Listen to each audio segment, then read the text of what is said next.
it's Mrs. Roberts and it's First Chapter Friday.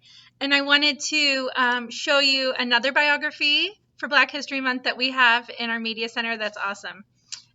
It's called Is Trevor Noah Born a Crime? And it's his autobiography on growing up in South Africa. And if you know Trevor Noah, he's a very famous comedian. And this book is adapted for younger readers. So there's an adult version, but there's also a copy that we have in the media center for younger readers. So I highly recommend it. I listened to the audiobook, and it is very interesting to hear things from his perspective. So with that said, we're going to do the first chapter of One Crazy Summer by Rita Williams Garcia, and look at all the awards this book has won. This book is awesome. So I'm going to read you the first chapter. I'm going to actually read you the back first. Set during one of the most tumultuous years in recent American history, One Crazy Summer is the heartbreaking, funny tale of three girls who traveled to Oakland, California in 1968 in search of the mother who abandoned them. It's an unforgettable story told by his distinguished author of books for children and teens, Rita Williams Garcia. And she has won the Odell Award, the Newbery Honor. She won the Coretta Scott King Award winner and a National Book Award finalist for this book. So, again, very well liked. Chapter 1, Cassius Clay Clouds. Alliteration. Good thing the plane had seatbelts and we'd been strapped in before takeoff. Without them, that last jolt would have been enough to throw Vonetta into orbit and Fern across the aisle. Still, I anchored myself and my sisters best I could to brace us for whatever came next. Those clouds weren't through with us yet, and dealt another Cassius Clay left and a right jab to the body of our Boeing 727. Vonetta shrieked, and then stuck her thumb in her mouth. Fern bit down on Miss Pattycake's pink plastic arm. I kept my whimper to myself. It was bad enough my insides squeezed in and stretched out like a monkey's grinder accordion. No need to let anyone know how frightened I was. I took a breath, so when my mouth finally opened, I'd sound like myself and not some scared rabbit. It's just the clouds bumping, I told my sisters, like they bumped over Detroit and Chicago and Denver. Vonetta pulled her thumb out of her mouth and put her head in her lap.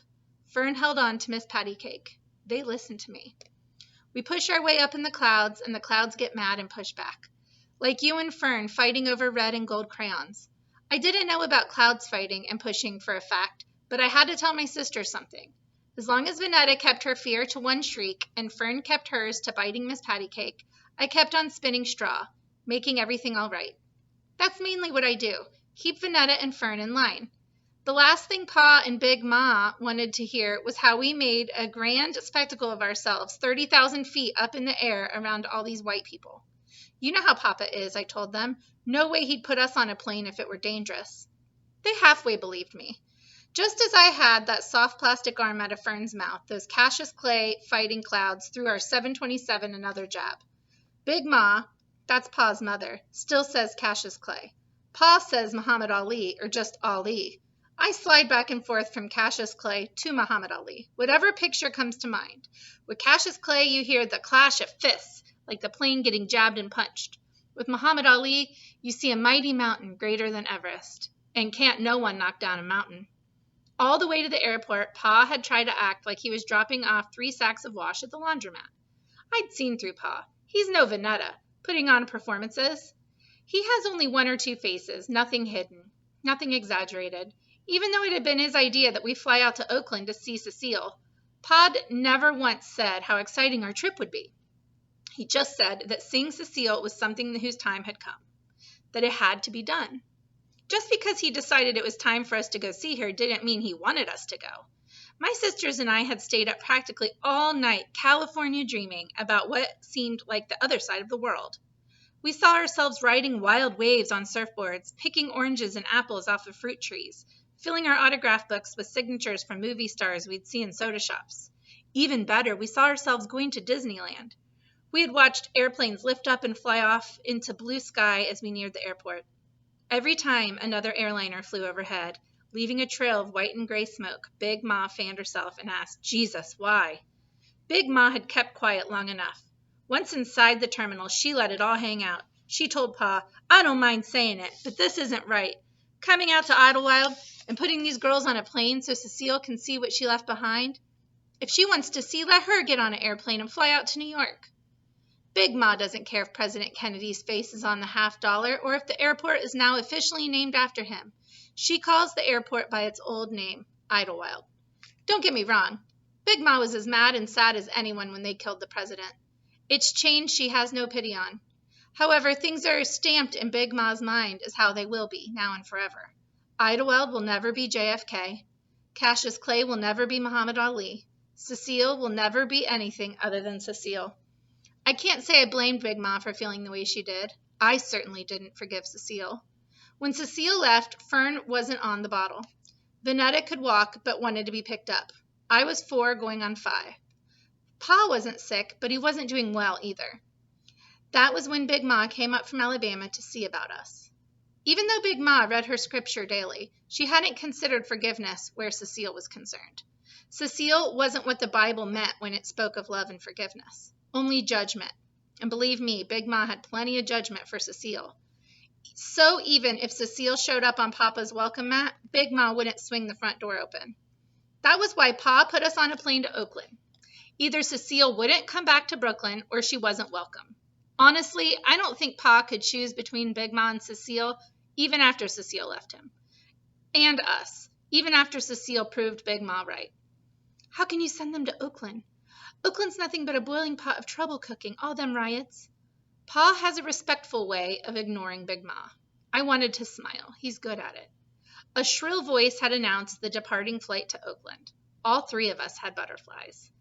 Our first airplane ride, way up above Brooklyn, above New York, above the world. Although I could at least keep still, Vanetta and Fern stamped their feet like holy rollers at a revival meeting. Big Ma had grabbed them by the first scruff of fabric she could grab a hold of, bent down and told them to act right. There weren't too many of us in the waiting area, and too many were staring. I'd taken a quick count out of habit. Vanetta, Fern, and I were the only black children. There were 2 soldier boys in green uniforms who didn't look any older than Uncle Darnell. High school cap and gown one day, army boots and basic training 4 days later. 2 teenage girls with afros, maybe they were college students, and 1 lady dressed like Jackie Kennedy carrying a small oval suitcase. Big Ma had also scouted around the waiting room. I knew she was worried we'd be mistreated in some way and sought out a grown brown face to look for us. Big Ma turned up her nose at the college girls with afros in favor of the black lady in the square sunglasses and snappy-looking suit toting the equally snappy-looking oval bag. Big Ma made eye contact with her. When we lined up, she told her, "These are my grandbabies. You look out for them, you hear?" The snappy lady had been nice enough to smile, but didn't return the look that Big Ma expected, and Big Ma had expected the look black people silently passed to each other. She'd expected the stranger to say, as if she were a neighbor, "They're as good as my own. I'll make sure they don't misbehave or be embarrassment." A blank movie star smile had been all she passed to Big Ma. That lady had been only looking out for her plane seat. Papa had already given me a paper with the phone number to our house, which I knew by heart, and the phone number to his job. He had already told me that his job number was for emergencies only and not for how you doing chats. Last night, he'd also given me an envelope with $200 in $10 and $20 bills to put in my suitcase. Instead, I folded the bills and stuffed them in my tennis shoe before we left Herkimer Street. Walking on that mound of money felt weird at first, but at least I knew the money was safe. Papa had kissed Vanetta and Fern and told me to look after my sisters. Even though looking after them would have been nothing new, I kissed him and said, "I will, Papa." When the line to the ticket counter had begun to move, Big Ma had gotten teary and mushed us up in her loose-fitting violet and green muumuu dress. "Better come on and get some loving now." She hadn't to finish the rest about how this might be the last time in a long while for kissing and hugging. A flash of memory told me Cecile wasn't one for kissing and hugging. I had a lot of those memories clicking before me like projector slides in the dark.